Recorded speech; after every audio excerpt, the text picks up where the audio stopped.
الحمد لله رب العالمين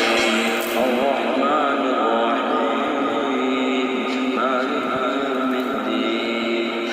إياك نعبد وإياك نستعين اهدنا الصراط المستقيم صراط الذين أنعمت عليهم غير المغضوب عليهم ولا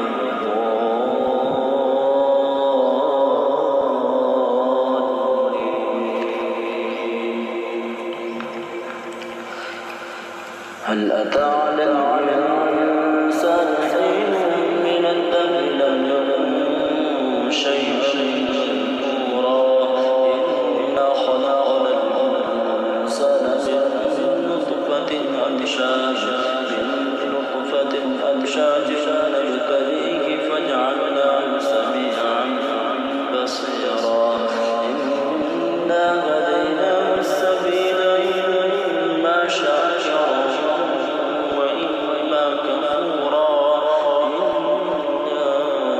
أعتدنا للكافرين سلاسل وأغلالا